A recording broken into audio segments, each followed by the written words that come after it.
On November 1st, 1961, Frank Drake wrote an equation on a blackboard in a meeting room in West Virginia.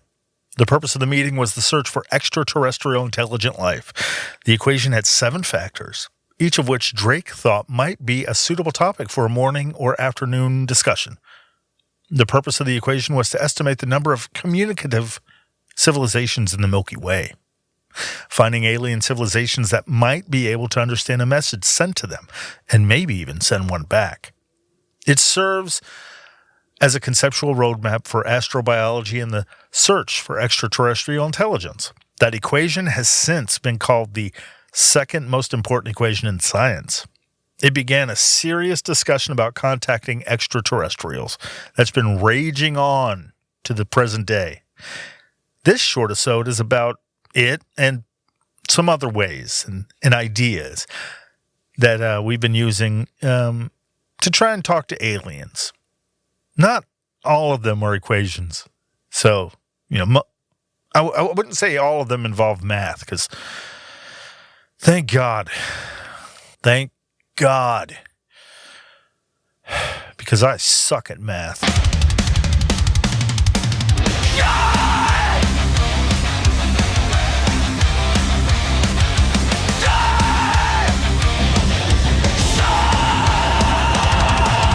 This is an Elton reads a book a week, short-isode!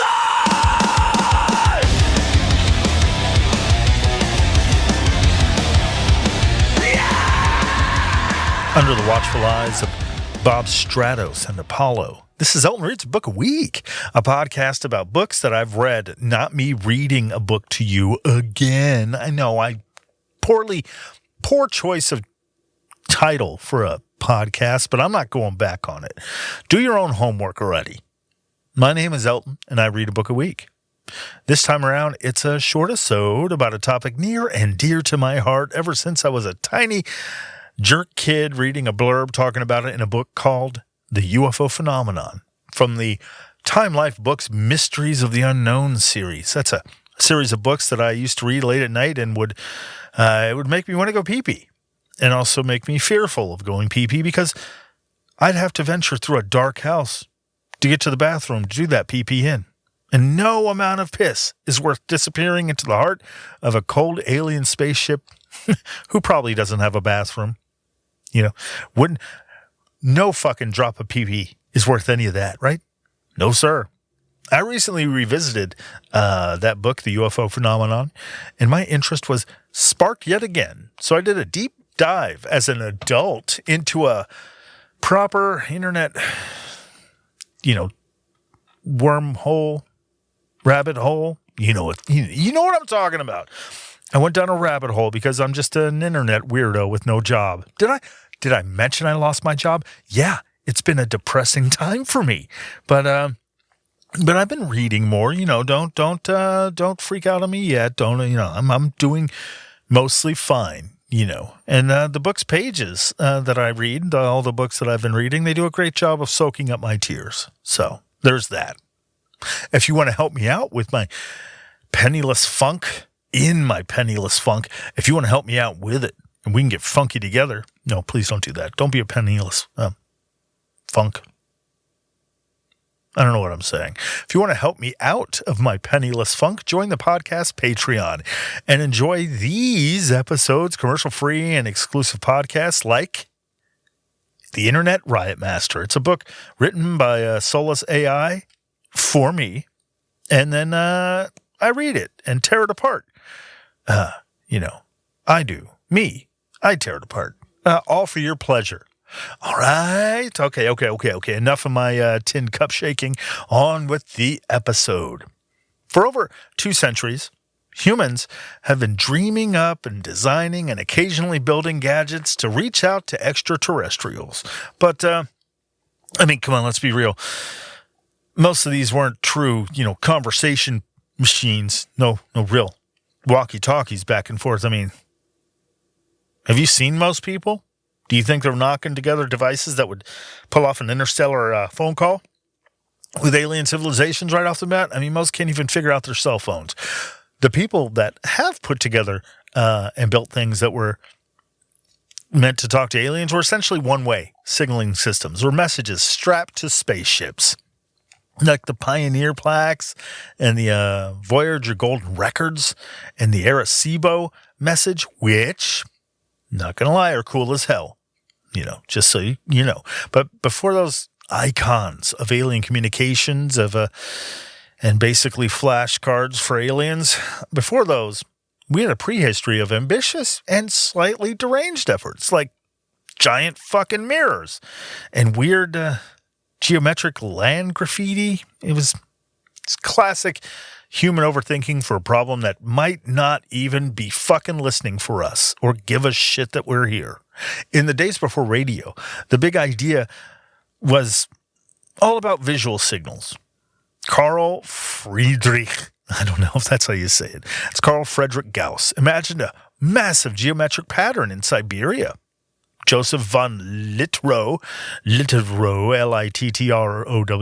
Littrow, suggested flashing giant, oh my God, listen to me, suggested lighting giant trenches in the Sahara.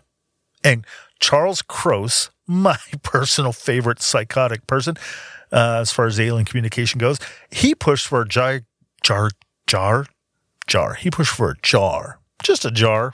It was like, aliens, come talk to my jar. It's full of secrets. No. Charles Croce pushed for a gargantuan mirror to flash messages at Mars, but we're going to talk more about that. They weren't exactly the best messages to be sending, in my opinion, but still, or the best way. But more on that in a minute. While none of these projects actually happened, they represented our, first attempts to turn the unsexy language of math and language into the universal language of, don't mind us, we're all idiots down here.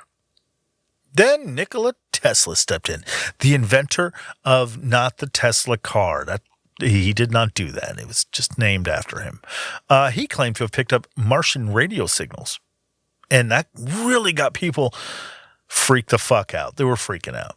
He imagined his wireless tech that he had been working on as an interplanetary telephone, though the signals he actually heard were likely just atmospheric interference, rather than a call from outer space. Because like I said, the universal language of Earth is idiocy. A genius in this instance, mistaking distant electrical storms for radio signals from Mars.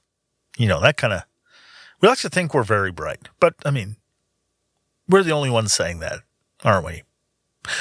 While we're still in the real pre-radio kind of era, I'd like to focus on what I feel is one of the most bizarre ideas that I found while doing this research and I'd never heard of before. Charles Cross, C-R-O-S, Cross. Charles Cross had a wild vision of using, like I said before, a gargantuan mirror to focus sunlight onto Mars or Venus, effectively scorching massive geometric shapes into their deserts. Yeah. The idea was to leave a readable mark for any locals that happen to be watching as a giant beam of light came down from the sky and burned words onto their planet. Yeah, you heard that right.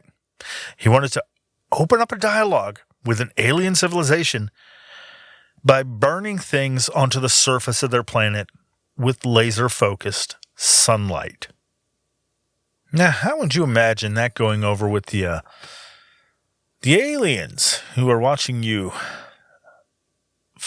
with a large laser beam of light burn things into their planet from the sky?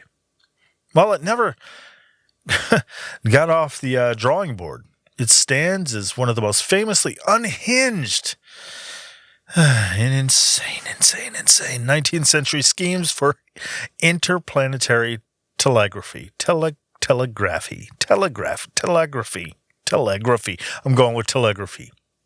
In 1869, Cross dropped Études sur les... my God.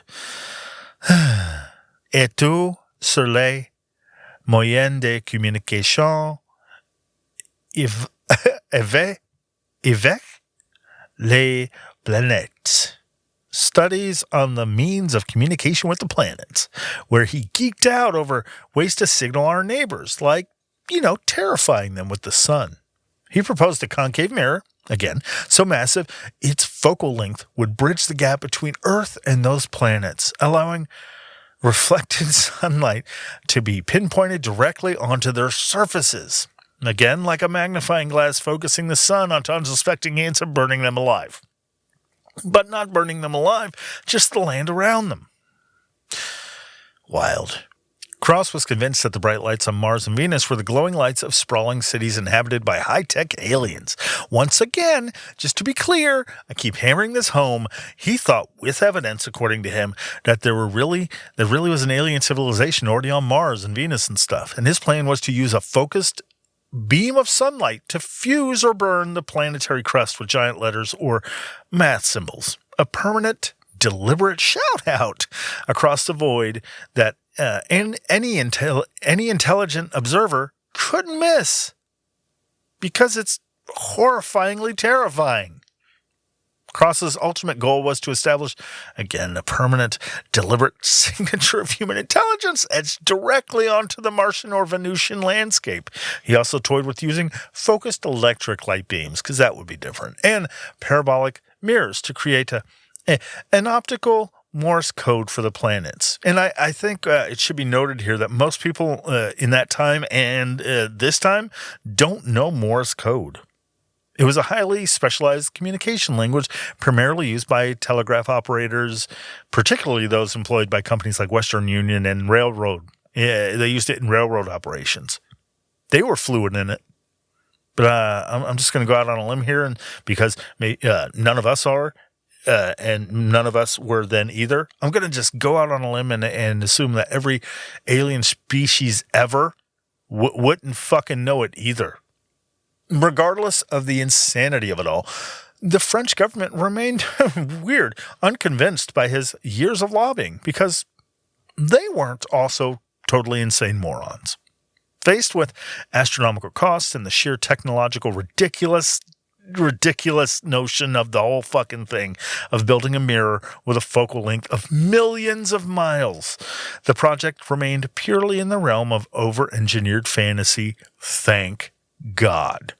Despite the failure of Croce's grand shouting, burning the surface of an alien planet with the word hello vision, the public's intense it's just wild.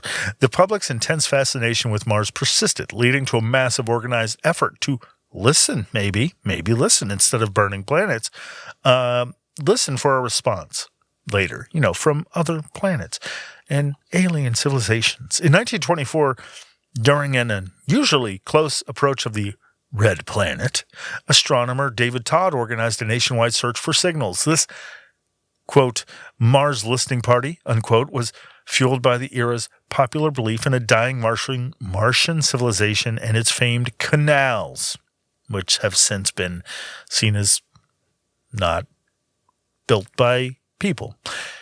It was a striking pivot from Cross's proposed visual demonstration, laser beams from the Martian sky and terrifying everyone, shifted more to a radio-based search.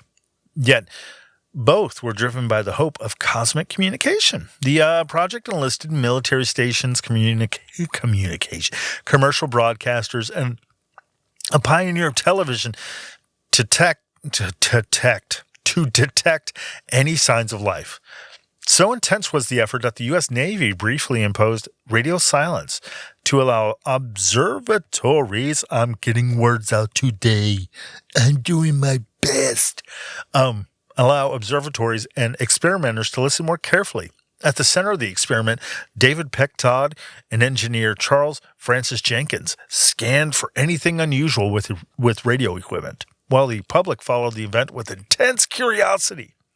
Though nothing, of course, conclusive was ever received, the episode was historically important because it uniquely captured a moment when astronomy, radio technology, and a popular belief in Martians briefly came together and held hands in a very public way.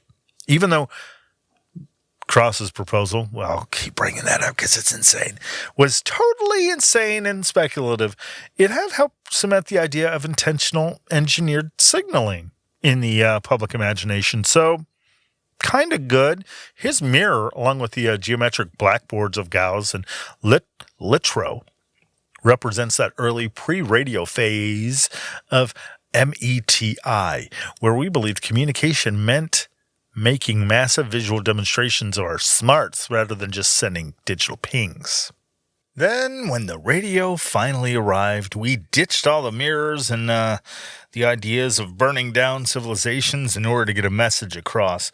And by the 1960s, scientists were using massive radio telescopes as interplanetary megaphones kind of thing when they started up the SETI program for the search for extraterrestrial intelligence, and SETI, or CETI, and that's the Communication with Extraterrestrial Intelligence Movements.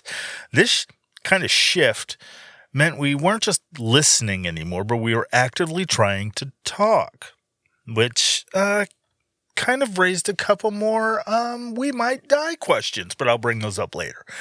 A landmark moment occurred in 1962 when we blasted a Morse code message from the Evapatoria, EVPATORIA, planetary radar, and we shot that shit towards Venus because, of all the people on other planets or of all the aliens on other planets who might understand Morse code, Venetians. Who would have thought? With all of our research into the aliens and the languages they know as far as tapping things goes, of course the Venetians would know Morse code. It was marked as one of our first intentional radio greetings shot out to the universe. What a dumb fucking thing to do. I mean, Morse code. I don't know what I think we should have done, but Morse code seems dumb. Just for the aforementioned reasons I mentioned earlier. People fucking don't know it here. You think people are going to put it together on Venus? Fuck no. By the early 70s, we started getting physical with the Pioneer plaques. You remember those? I learned about those in school. They were designed by a team including Carl Sagan and Frank Drake. But Drake wasn't just a rapper from Canada. No, of course not, because they're not the same person. Drake wasn't just a graphic designer for the stars, of course, when he put together some plaques. No, he was also the man behind the ultimate cosmic kind of back-of-the-envelope calculation. The Drake equation, which was his attempt to turn "Is anyone out there?" into a solvable math problem by multiplying a string of variables. This is the equation I mentioned at the in the cold open. So the string of variables, like the rate of star formation and the odds of life developing into a single, to put it all into a single theoretical number of chatterbox civilizations. Who might be out there that's able to communicate, and how many of them are there? That's what that equation's all about. Crazy, right? It was a brilliant piece of scientific optimism, transforming the lonely void into a statistical neighborhood, even if it were, still fuzzy on almost every single one of the variables he used. Guess here, guess there. Still, the Pioneer plaques were our first real attempt to turn space hardware into a cosmic greeting card. Kind of a, slap graffiti on the side of a train kind of thing. Train car. If you manage to get graffiti onto the engine of the train, mad skills. But, onto the freight cars, they're pretty easy to get to. But those plaque pioneers were our first real attempt to try and get a message out there, kind of a cosmic greeting card. These metal sheets featured a map of the solar system and pulsar-based markers to show where we came from, kind of like coordinates on a map, kind of landmarks, really, were those pulsar markers. Shortly after that, In 1977, the Voyager Golden Records took that concept and cranked it up to 11, putting on Chuck Berry songs and whale moaning, these gold-plated copper discs were packed with sounds, music, and greetings in dozens of languages, a sensory overload meant to capture the essence of humanity for whoever might find them drifting in the void and know how to make a record player. Seriously. While the Voyager discs were physical archives, the Arecibo message of 1974 was a digital shout transmitted toward the Messier 13-star cluster. That's spelled Messier if you want to go researching that, which, you're free to do. Just listen to the whole episode. Please, God, please listen to the whole thing. It was transmitted toward the Messier 13-star cluster. It used a grid of 1,676 bits to depict our DNA and what we look like. It also, it wasn't just technical, like a technical flex. It was a structured, intentional broadcast that remains a cornerstone of how we scream, "We are here!" into the deep universe, as one does. Since then, cosmic messaging has become more experimental and private with projects like Lone Star, like lone signal beaming human chatter at specific stars. However, none have quite matched the cultural weight of the Pioneer Voyager Arecibo trifecta, And looking back, the real historical pivot wasn't finding a partner to chat with. Oh, no. It was the moment we started building things whose entire job was to be decoded by an unknown intelligence. These artifacts are less about guaranteeing a reply and more about human hope and that deep-seated need to be understood across the massive gap of space. While the Pioneer Voyager Arecibo trifecta remains our most culturally iconic attempt to turn space hardware into a cosmic graffiti on the side of a freight car, hauling scientific equipment through the space. The official ambition for Contact eventually moved toward the Bracewell probe. In 1960, this NASA concept envisioned a hypothetical autonomous starship sent to a neighboring star system to act as a silent, patient ambassador. Instead of a one-way shout, the probe would wait, learn the local language, and then initiate a dialogue with any intelligence it found. It was the ultimate, quote-unquote, official, quote, end quote, vision of controlled, high-tech diplomacy, a sophisticated machine whose entire job was to be decoded by an unknown intelligence. However, this deep-seated need to be understood by aliens we don't know isn't just a pursuit for those with government-level funding, of course. While NASA scientists theoreticalized starships, John Shepard spent 26 years running a gargantuan DIY version of the agency of NASA from his grandparents' Michigan cottage. For real. He hand-built space blasters and oscillators to beam his musical message millions of miles on a universal frequency. Even more poignant, though, was E.B. Hazard in Alabama, who bypassed official channels entirely to reach his, quote, alien family, unquote, using a contraption made of hubcaps, duct tape, and over 300 flattened tin cans.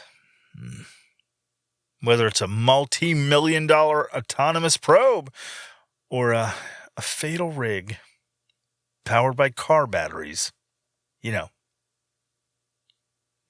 this goofy shit just proves that we're a species that just is ridiculous and will try anything to shout out into the endless void around us. This pivot, of course, from... well, here's a pivot from optimistic equations to a stubbornly quiet reality, okay? Brings us face to face with the ultimate cosmic fucking just party-killing buzzkill. Kind of a Debbie Downer. It's called the Fermi paradox.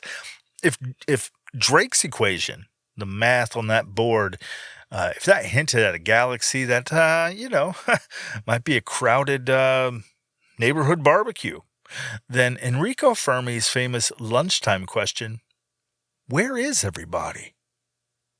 Is the ultimate cold shower for the wet dream of Drake's equation. It is the eerie high-definition gap between our statistical hope for all those motherfuckers to be out there in the universe ready and willing to hear from us, and the actual crushing fucking silence that we always seem to get back. This paradox is exactly why we treat every strange radio hiccup or grainy snapshot of a fucking disc or, any kind of blip that might be a washing machine in Idaho seeking into the radio signal of radio telescope. We treat it like it might be an alien because, we're just trying to get a call from somebody, just to get a message from somebody. It's the difference between a solvable math problem and a sky that just refuses to fucking talk to us. Where are they? If our previous deep dive into that bullshit, everything getting knocked together, was all about the over-engineered tin cans strapped to things and laser beaming planets, occasionally unhinged bullshit gadgets that we've built to shout into the cosmic void. This Fermi paradox is the flip side of that. Anyway. The Fermi paradox is like, where is everyone? If there's tons of intelligent life out there communicating, we're not hearing any of it, and it's not trying to reach out. Why is that? Then there's the flip side. Like maybe the eerie signals and weird physical finds that made us stop and whisper, wait, is someone actually trying maybe to call us? That's when we looked around and we found that there might be some artifacts and phenomena that we have labeled as interstellar probes and alien beacons or direct messages from the stars. Every last one turned out to be something far more mundane, but hey, you never know. They've ranged everywhere from thermal blankets to carnivorous sea sponges, but the stories behind them are way too good to ignore. So let's get into it with the benefit of a solid fact check this time around. Elton, I'm gonna stop you right there. It's time for an ad. You know how it works. Pause, sucker. Oh, quick note, if you want the episodes ad-free, you can get those via the podcast Patreon page. Link in the show notes, or whatever they're called. All right, I'll stop now.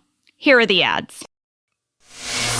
No story mixes Cold War jitters with alien astronaut freakishness and wonder, quite like the legend of the Black Knight. This cosmic ghost story kicked off long before Sputnik was even a concept. Starting in 1899, when Nikola Tesla claimed he picked up rhythmic, intelligent radio pulses at his Colorado Springs lab. Like I said before, he was convinced it was Martians, and he they were using math to say hello. Decades later, of course, in 1927, Norwegian engineer Jørgen Hals noticed long-delayed echoes, or LDEs, a phenomenon where radio signals bounce back seconds after transmission. While we still don't have a bulletproof explanation for LDEs, they remain a genuinely, if likely, natural radio mystery. These unrelated scraps of history eventually got stitched together with a 1998 NASA photo showing a dark, oddly shaped object drifting in low Earth orbit. Conspiracy theorists wove it all into some epic tale of a 13,000-year-old alien probe parked silently above us, recording everything we say and do so aliens can come down and kill us. Oh, but the reality is far less glamorous, but wonderfully tidy. Astronaut Jerry Ross identified the object as nothing more than a thermal blanket that had slipped loose during a spacewalk. Yeah.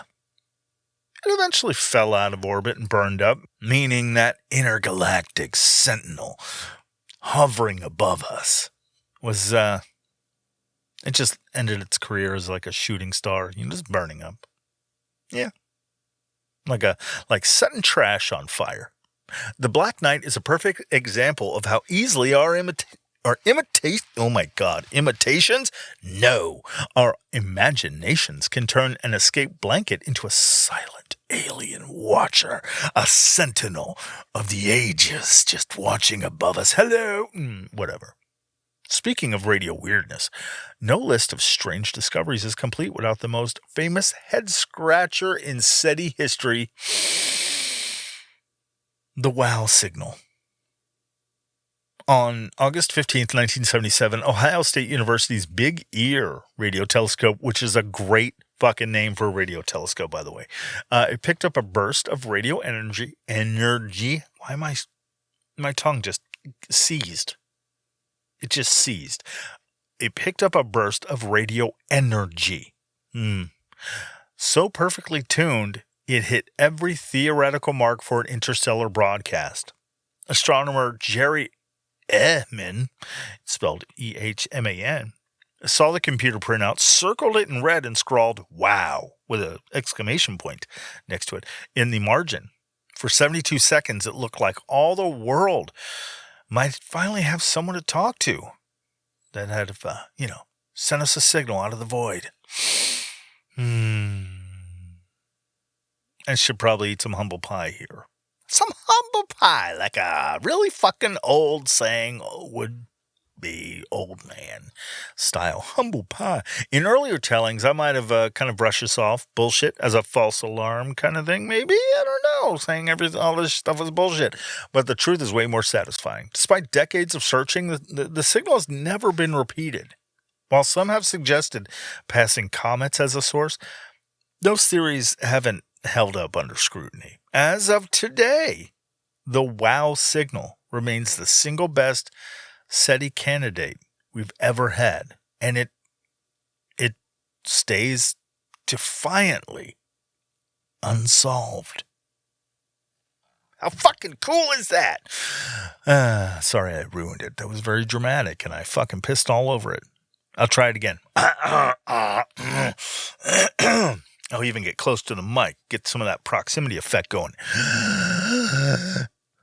The signal remains the single best SETI candidate we've ever had. And it stays defiantly unsolved. How was that? That was the shit, right? Okay, in 2017, a real physical object came streaking through our neck of the woods from the direction of Vega. This was, oh my fucking God, Hawaiian for scout. The word is. I'm going to try and attempt it. And if you're Hawaiian, I am so sorry. And if you're everyone else, I am so sorry. Oumuamua. Oumuamua. Here it is. I'm going to spell it out so you can try it at home or in the car, wherever you are. And I will even wait to hear you say it out loud, even though I can't hear you. I'm going to give you the time. It's spelled Oumuamua.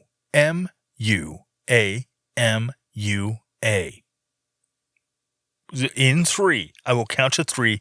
You try and say it. Again, I'll spell it again. Oumuamua. Go. Yeah, you fucking did it wrong. Unless you're Hawaiian. And probably even then, too. Oumuamua. Oh, fucking fuck. Fucking. Ooh. Oh, fuck. I'm going to try it. I'm going to try and drive right into it hard. Okay. Oumuamua. It's Hawaiian for scout. It was the first confirmed interstellar object we'd ever spotted.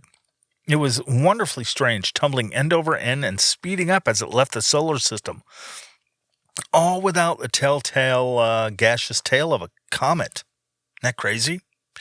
Harvard astrophysicist Avi Loeb famously suggested it might be a piece of alien tech, like a light sail designed to eavesdrop on us. While the mainstream scientific community barely balked, arguing it was just a comet with invisible outgassing, that explanation has its own holes.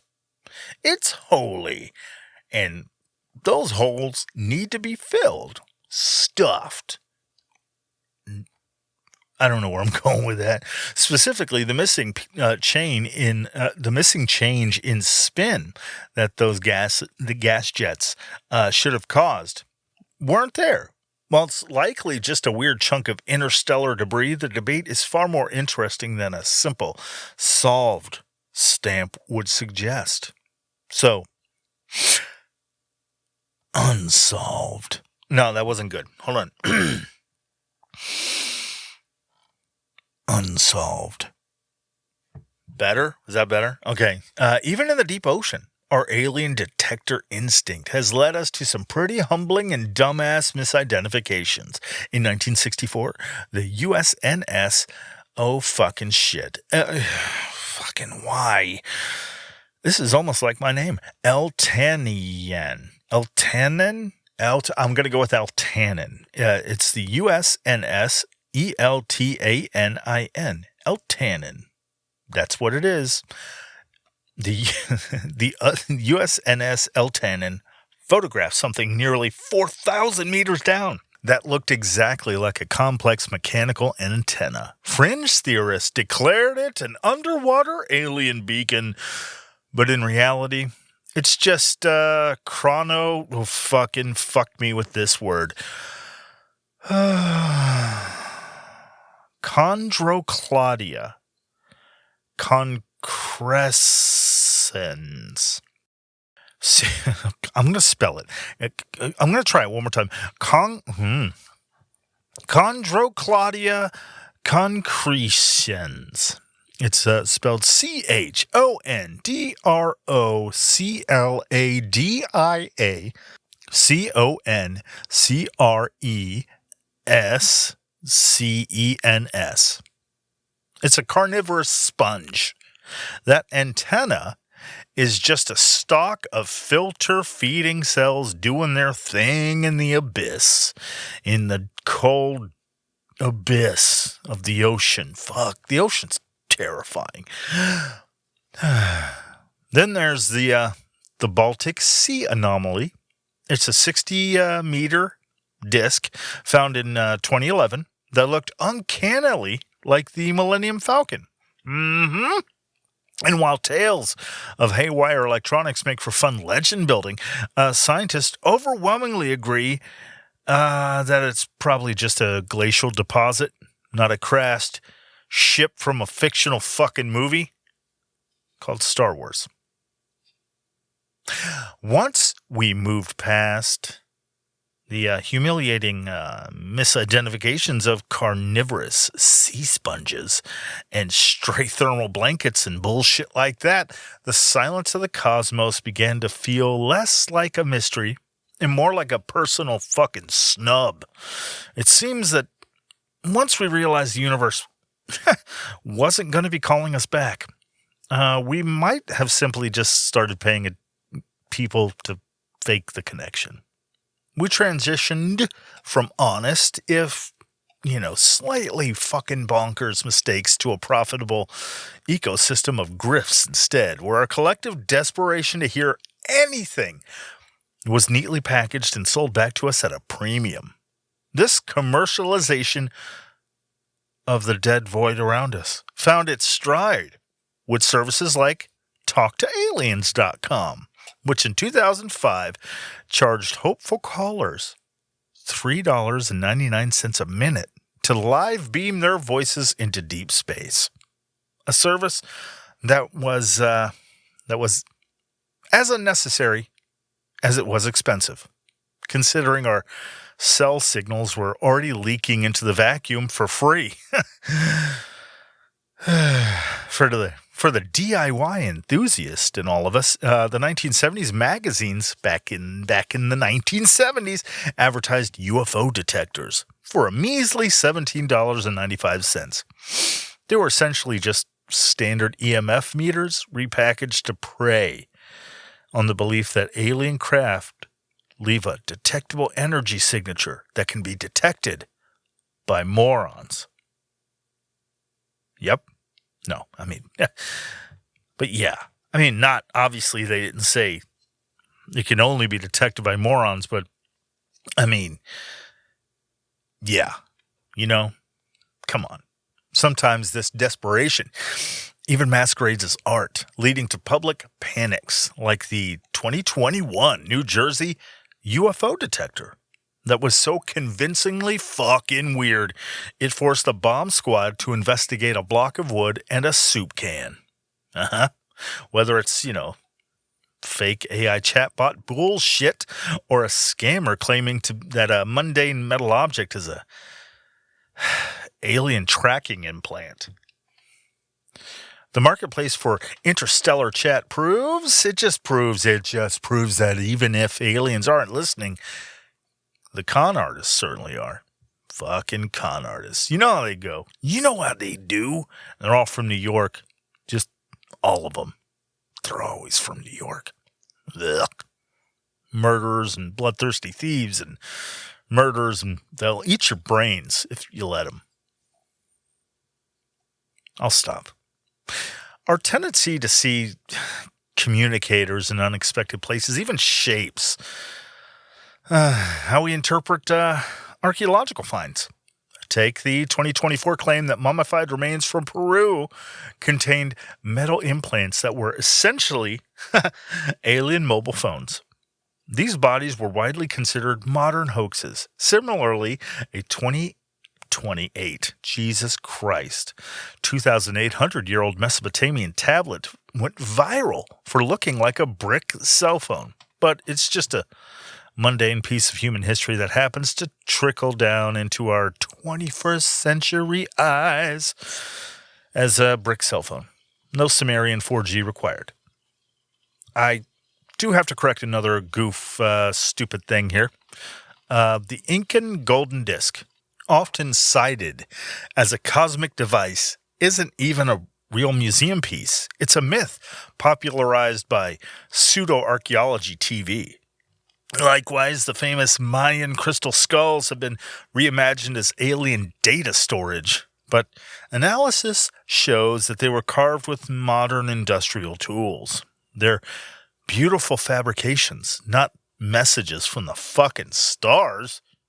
From escape blankets, those fluttery black, whatever the fuck it was, and those fucking sea sponges, we constantly project our own era's gadgets onto the unknown. What we call a communication device is often just a mirror reflecting our ancient hope that someone, somewhere, is trying to reach across the ages and let us know that they're just as lonely and stupid as we are.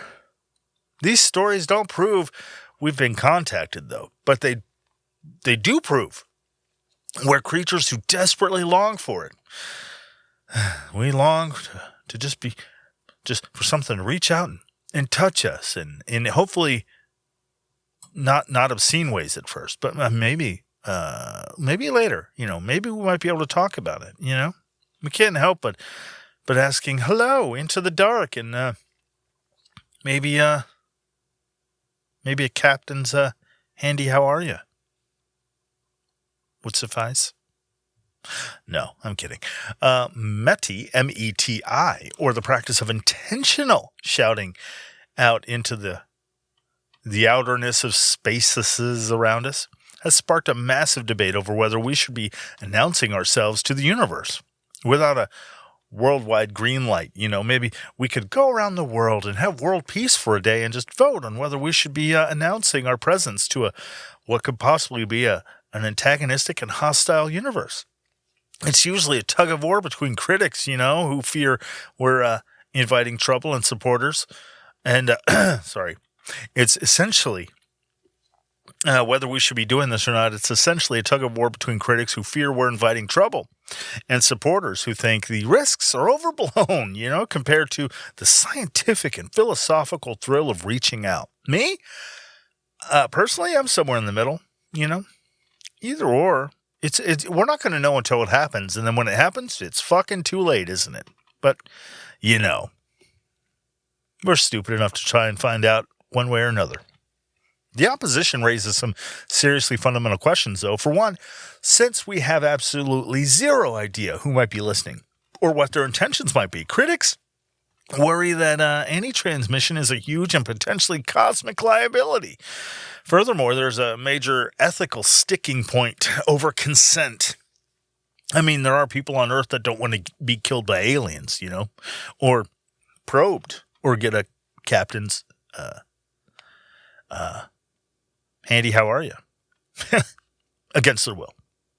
It feels slightly unhinged and nut bar to many that a few private groups or individuals get to essentially speak for the entire planet without a broad, agreed-upon international treaty. And, given the state of world history and culture and religion, getting everyone to agree to an international treaty on what our messaging to the cosmos would be seems like a pretty reasonable and easy thing to get done, right? We just get everyone together and say, hey, what do you want to shout into ET's ear? Just feed the suggestions forward. We'll write them on a big blackboard, and we'll discuss each one in a calm and civilized manner, like we do everything. Okay, some members of the scientific community even suggest that active messaging is a strategic blunder, arguing that we're completely jumping the gun when we haven't even found anything via SETI, which is a communication with radio telescopes. We haven't even found anything via SETI, SETI, to talk to yet. We're just getting too far ahead of the game. We really should have someone on the phone when we decide what to say to them. That makes sense, right? Those scientists. Beyond these risks, there's the practical issue of what we would even say. Any message we broadcast is bound to be culturally narrow, or at best a misleading representation of humanity as a whole, which is a pretty big responsibility. You want something that's going to try and, hit on all cylinders? I don't know how you would even do that, since, like I alluded to earlier, we can't agree on fucking anything. Ever. At all, ever. Yet, I think one day, not agree, but, might be easier to talk to everyone about things like this down the road. But I digress. Finally, others worry that METI, METI, blurs the line between rigorous funded science and flashy publicity stunts, which could ultimately end up tanking public trust and future funding for the whole fucking endeavor. But perhaps the most chilling and one of my favorite arguments for keeping our fucking mouths shut is the dark forest theory. Should I get close to the mic for this? I think I should get close to the mic. Okay. It posits that the universe isn't empty. It's just terrifyingly cautious. In this scenario, every civilization is like a silent hunter creeping through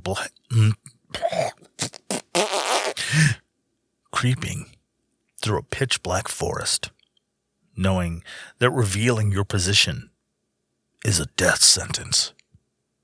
because any other hunter you encounter might see you as a threat to be neutralized. If the universe is a dark forest, then METI isn't a bold scientific endeavor. It's the cosmic equivalent of running through the woods at night while screaming and waving a flashlight, practically begging for something toothy to find us, or like with whatever the cosmic version of a machete is. You know what I mean? Friday the 13th. Like we're idiots running through the forest with Jason Voorhees chasing after us. You know, slow walking, just walking, kind of tumbling, really, like just awkwardly walking too. He's very slow, and we're the person that's just tripping through the forest, yelling for our girlfriend or boyfriend, or Diane, or like I want to say like a Derek, and then where are you? And you're fucking just grabbing at cold, all these wet leaves in your too short 80s shorts, and you're just like. That's us. But, with space communication. You got it. On the flip side, there are advocates for, talking to aliens that are quick to wave off the fear-mongering. They point out that Earth has been leaking radio signals into space for fucking ever. Well, since we've been able to anyway. So sending a deliberate beacon isn't exactly a game changer when it comes to our overall visibility. We're just radiating out, TV signals and radio signals and cell phone signals, every other fucking thing out into space. In fact, skeptics of the danger also note that our standard everyday atmospheric leakage is far too faint for anyone to actually pick up across the massive distances of space anyway. More importantly, supporters view active messaging not as a risky gamble, but as a legitimate way to actually explore the technical side of interstellar chat. A necessary move rather than just passively waiting around to listen for a signal that might never come. It's like we're trying to initiate a conversation, Plus, you argue that realistically getting a truly global consensus on every single transmission decision is basically fucking impossible anyway, like I was saying earlier. And there's currently no workable international system to manage or police these broadcasts. So fire away with your dirty porno captain's handy how are you messaging. Ask ET for handies. Just do it. Just willy-nilly. We're already basically doing it anyway. You know how much Hustler Channel they're getting out there? Tons. You know how much Playboy Channel is making its way to the wherever? Tons. I assume. Like what? And you know what? It's fucked up that the aliens are getting free cable and we're not. How fucked up is that? I don't even know why I'm pissed. Ultimately, this isn't just about sending a digital shout. It's about who gets to hold the megaphone and how much risk we're willing to take in the silence. It's why METI, M-E-T-I, remains a cornerstone of human hope in a messy ethical debate that isn't going to go away anytime soon. So, here we are, standing on our little blue marble, frantically checking the signal bars on our cosmic telephone thing.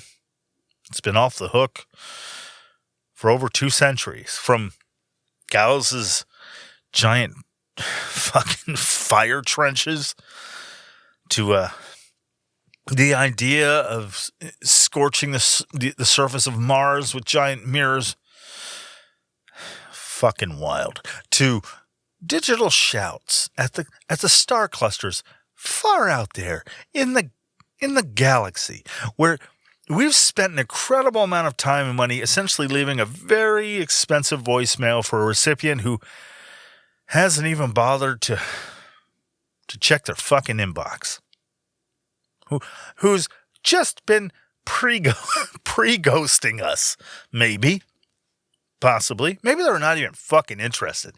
How fucked up would that be? It's a bit like trying to call a ghost with a brick. But, more technical. It's technically a communication attempt. But the success rate is currently sitting at a very hard fucking zero. Zero. The reality is that these alien telephones, from the gold-plated copper discs to the Oumuamua light sails, Oumuamua. Oh man, I'm gonna try one more time. Oumuamua. Light sails are less about them and more about us. Let's make it about us.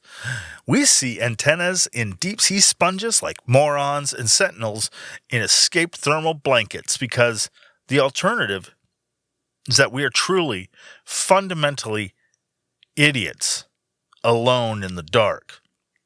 We're not bright. It's far too quiet for a species that is just not bright.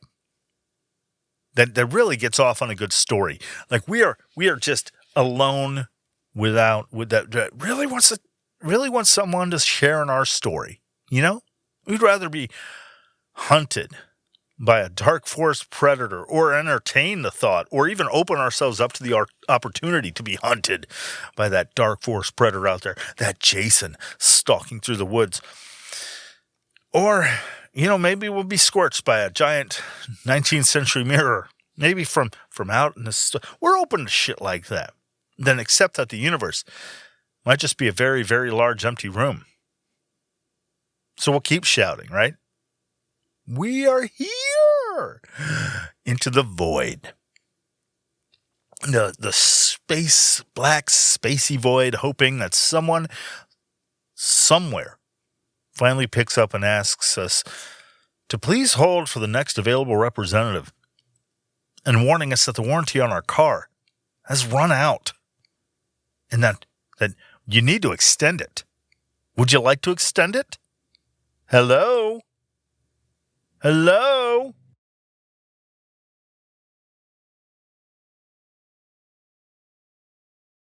Thank you for listening to Elton, this episode. Thank you for listening to this episode of Elton Reads a Book a Week.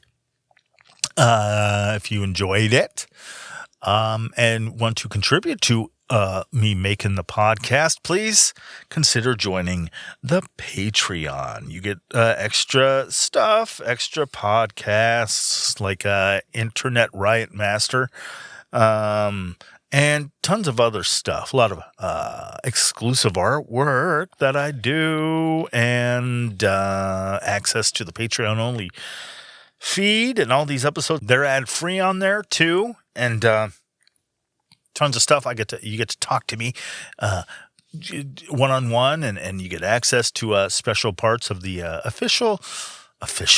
What the fuck does that even mean? You get access to the different parts of the podcast Discord. My God, I just lost all of my words just now. All of them, fucking gone. So consider joining that, and helping me make this thing. And if not, if you're, I know financially, times are hard. Times are hard. So maybe just share the podcast. Tell more people about it so I can keep making them and get more listeners, and everything just keeps going up and up and up and up. You could do that. Share it. Talk about it online. Tag it, I guess. You could do that. Send me an email at eltonreadsabookaweek at gmail.com. You could do that too. Buy the books. Buy the books that are in the links in the descriptions. That helps out too. Follow me the podcast on social media and all that. Rate and review it. Give it 5 stars. That'd be great too. I don't know if that even works, but hey, it's worth a shot. Overall, thank you for listening to this podcast. I truly, truly, truly appreciate it. I don't know what I'd do without you. So thanks again. I really, really do appreciate it. And if you got nothing else going on this week, or even if you do, read a book. Crack one open. Dive in. Don't let them die out, you know? But thank you. Thank you again. I appreciate it. Thank you. That was an Elton reads a book a week.